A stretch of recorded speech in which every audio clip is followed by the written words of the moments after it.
He laughed while signing the papers. Not a nervous laugh, not the awkward kind people use to hide fear. This was loud, careless, and sharp, like a door slamming shut on purpose. The sound ricocheted off the marble walls of the Hillsborough County courtroom, too bright for a place where marriages came to die. The pen shook in his hand, not from doubt, but from amusement.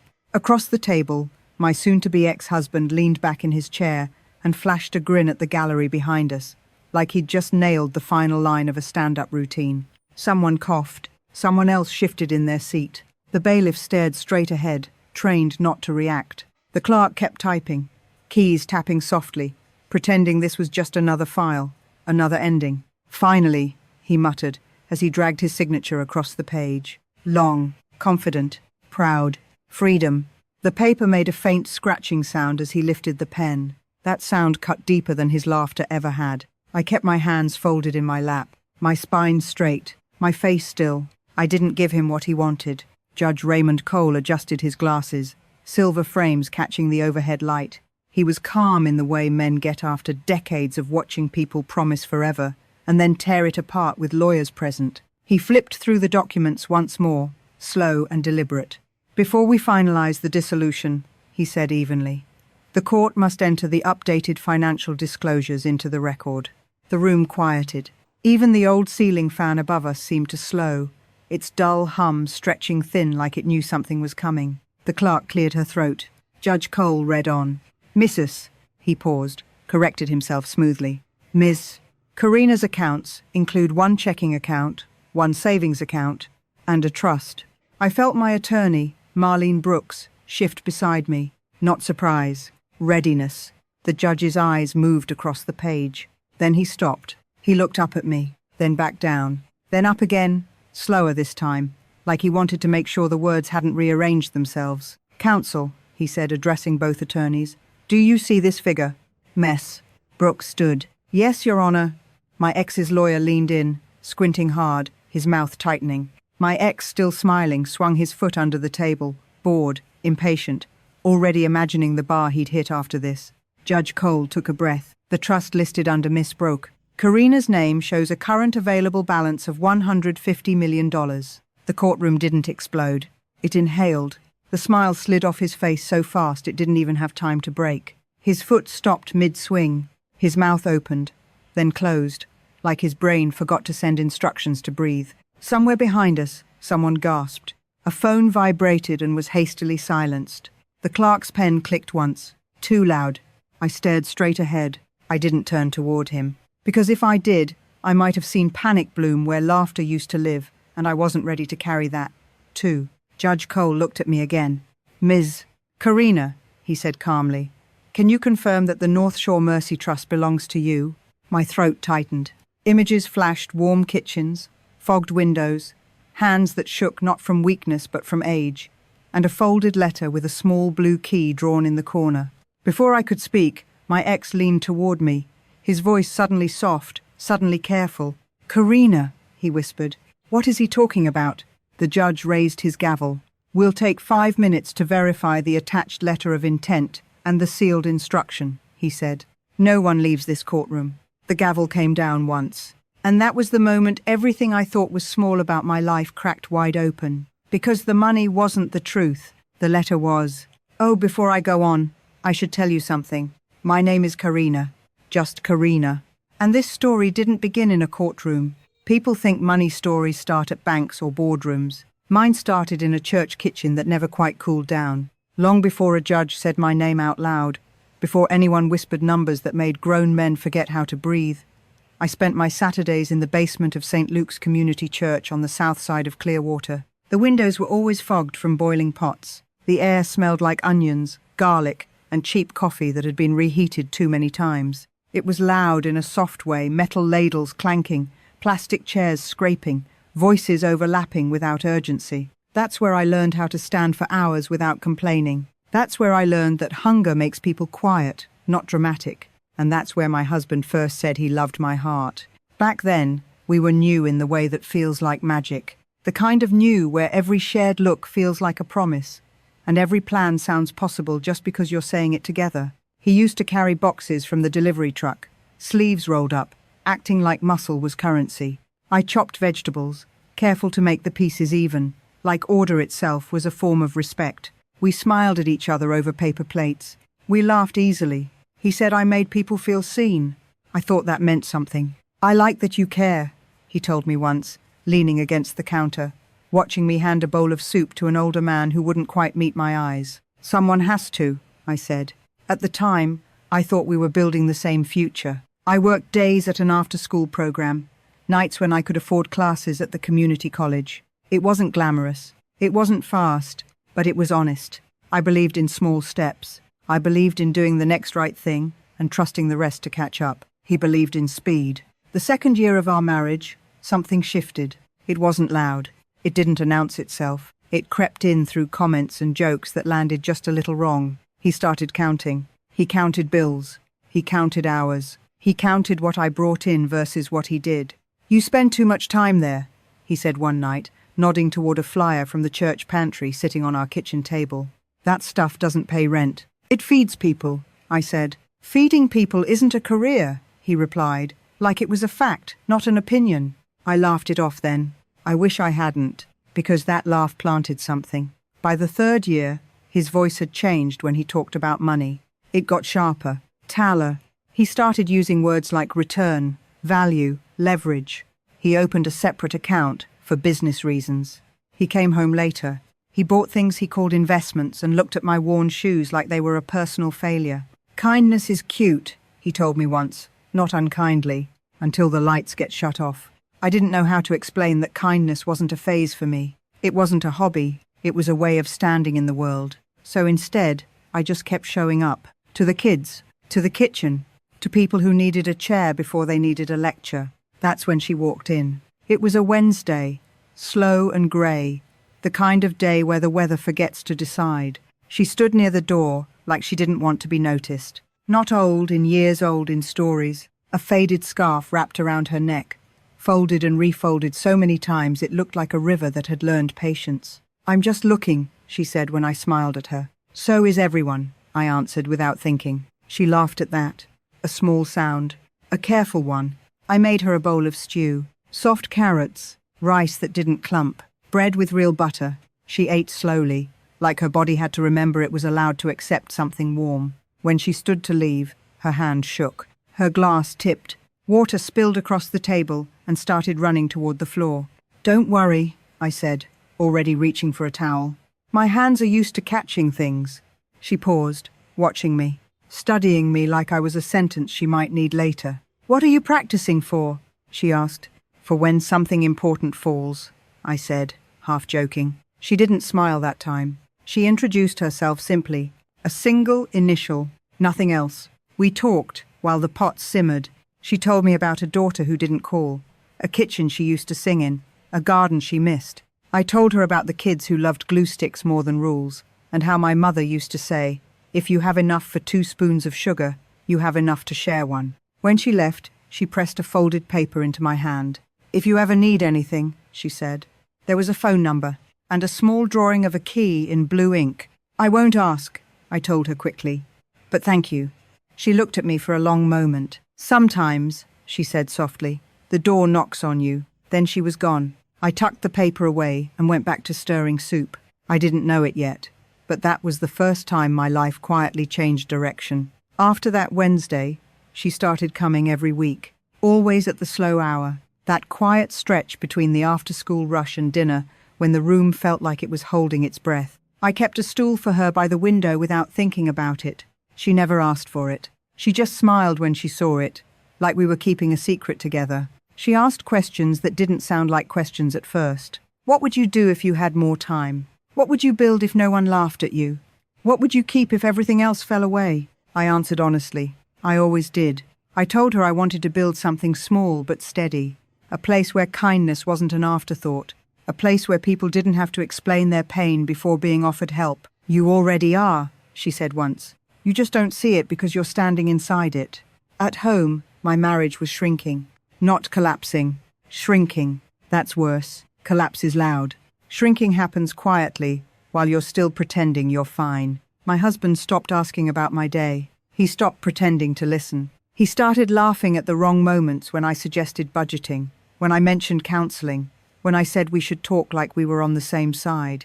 One night, tired and careless, he said, "Sometimes I feel like I'm married to a charity." That word stayed with me, not because it hurt, but because it explained everything. I didn't argue. I didn't cry. I just felt something settle into place, like a picture frame finally straightened. A few weeks later, she handed me an envelope. "For you," she said, tapping it twice, like a habit she'd practiced.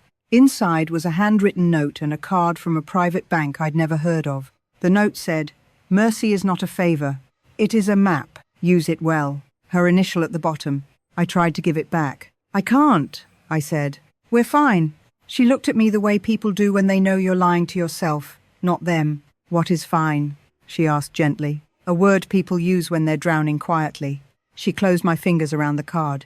"It's not a gift," she said. "It's a key to a room you already own." I didn't use it. Not then. I tucked the card into the back of my drawer, beneath old t-shirts, and the book I was too tired to finish at night. I kept going to the kitchen, kept riding the bus to work, kept trying to stitch my marriage together with thread that snapped the moment it was pulled.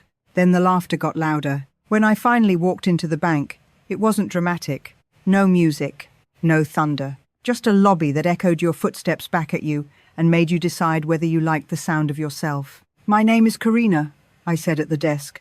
I was told to ask for a beginning. The woman blinked, then her expression changed. And that was when I learned what it feels like for a door to open without being pushed. The trust was real. The number was real. But more than that, the responsibility was real. It wasn't money meant to sit. It was money meant to move, to build, to protect. I took classes. I asked stupid questions. I learned words no one had ever expected me to need. And I kept it quiet, not to hide, to protect. When my husband suggested divorce, he said it lightly, like it was overdue housekeeping. "You'll land on your feet," he told me. "You always do." I almost told him the truth. Almost. But some things need time to learn how to stand before they're asked to walk. So we went to court, and he laughed. By the time the judge called us back to order, the courtroom felt smaller, not because the walls had moved, but because the air had thickened. 5 minutes passed the way storms do, quiet on the surface, violent underneath. No one spoke. No one shifted. Even my ex stopped pretending to be relaxed. He kept glancing at me now, not with laughter, with calculation. Judge Raymond Cole returned to the bench, a thin folder in his hands. The seal was intact, heavy cream paper, the kind that doesn't exist unless someone planned for a moment to last longer than a lifetime. "We have verified the attached documentation," he said calmly. "The letter of intent is authentic. The trust is valid. And the sealed instruction is enforceable under state law." My ex's attorney leaned forward, tense. "Your Honor." The judge raised a hand. "You'll have time." He turned to me. "Miss Karina," he said, "the court requires your consent to enter the sealed instruction into the record." My ex reached for my sleeve. "Karina," he whispered urgently, voice shaking now. "Whatever this is, we can fix this. We don't need to do this." I looked at him for the first time that day. Really looked. The confidence was gone. The laughter had evaporated. What sat in its place wasn't remorse. It was fear. Fear of losing control. Fear of being seen clearly for the first time. I thought of the church kitchen. The steam. The hands that shook but still served food. I thought of a folded note and a blue ink key. I thought of a woman who never raised her voice but never wasted a word. "Yes," I said. The word didn't shake. Judge Cole nodded and broke the seal. The sound was soft. Paper against paper, but it carried. He read slowly, deliberately, like someone who knew every sentence mattered. "If this instruction is opened in court," he began, "it means 2 things have occurred. First, Karina has told the truth with her life. Second, the man who laughed at that truth must hear what follows." A ripple moved through the room. My ex's breath went shallow. The judge continued, "The Mercy Trust exists not to reward wealth, but to protect values. It is shielded from marital claims, external influence, and coercion. Any attempt to control or intimidate its beneficiary will result in immediate forfeiture of all associated privileges." My ex's lawyer stiffened. The judge didn't look up. "Furthermore," he read, "this trust was structured with foresight. Should Karina ever be diminished, mocked, or treated as lesser for choosing compassion over profit, the trust is authorized to act independently, expanding its protections and disclosures as necessary. The room leaned forward. The judge turned the page. As of the last quarter, he read and paused. He blinked once, then looked up.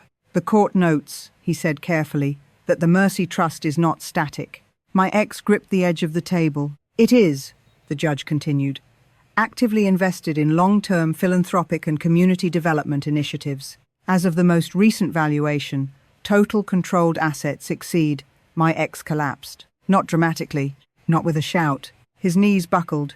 The chair scraped. He hit the floor hard, the sound echoing off the walls like punctuation at the end of a sentence he'd never expected to read. Gasps filled the room. The bailiff rushed forward. Someone called for medical assistance. The judge stood, gavel raised, but not struck. I didn't move. I didn't rush to him. Not because I hated him, but because I finally understood that mercy does not mean erasing consequences. Paramedics arrived quickly. Efficient, professional. As they lifted him onto a stretcher, his eyes fluttered open for a moment. He looked at me like he wanted to speak. I held his gaze, and for the first time, he looked away. Judge Cole adjourned the session until the following morning. But the truth had already done its work. That night, I sat alone in my apartment. The silence felt different now, not empty, earned. I didn't celebrate. I didn't cry. I made tea. I sat at the table where we used to argue about money and listened to the kettle cool. Kindness had not saved my marriage, but it had saved me.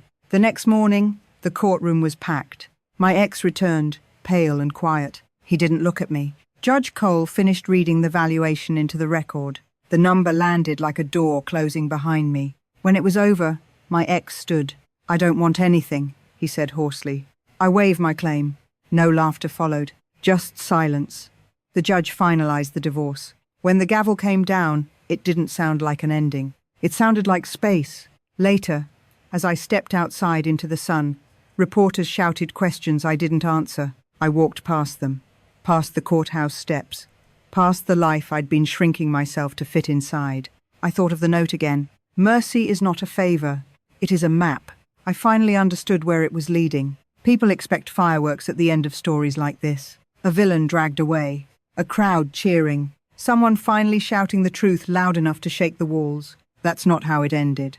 It ended quietly. A week after the divorce was finalized, I went back to St. Luke's Community Church. Same basement, same long folding tables, same dent in the wall where a chair had hit it years ago and never quite been fixed. The kitchen smelled like onions again, like it always had. No one clapped when I walked in. No one whispered numbers. No one asked me for anything. They just handed me an apron. I tied it around my waist and started chopping carrots. That's when I knew I hadn't lost myself along the way. The trust moved forward the way it was meant to. Slowly, carefully, with guardrails. We funded after-school programs, food security initiatives, small housing projects that didn't make headlines but kept people warm. I hired people smarter than me and listened to them. I said, "Explain it again," without shame, and no one laughed. Not once. As for my ex, we never spoke again. I heard things, of course, that he told people he'd been blindsided, that he said he never knew, that he framed the story like something had been taken from him. But nothing was taken. Something was revealed. There's a difference. Sometimes I think about that moment in the courtroom, the exact second his laughter disappeared, not with satisfaction, with clarity, because it wasn't about money. It was about truth finally walking into a room where it had been mocked for too long. Kindness didn't protect me from pain. It didn't save my marriage. It didn't make life easier. What it did was give me a spine. It taught me how to stand still when someone tried to make me small. It taught me that mercy without boundaries is just permission for harm, and that compassion, paired with courage, can move mountains quietly. I used to think strength had to announce itself. Now I know better. Strength shows up early, stays late, and doesn't laugh at other people's lives. If you've ever been laughed at for choosing kindness, if someone ever told you that caring made you weak, if you've ever been made to feel small because your values didn't come with a price tag, this is what I want you to take with you. You don't need to harden to survive. You don't need to mock others to be powerful. And you don't need to explain your worth to people who only understand numbers. Mercy is not a favor. It's a map. And if you follow it long enough quietly, stubbornly, with courage, you might just find yourself standing somewhere you were told you'd never belong. Where are you watching from? I love seeing how far these stories travel. And if this one stayed with you, share it with someone who needs the reminder.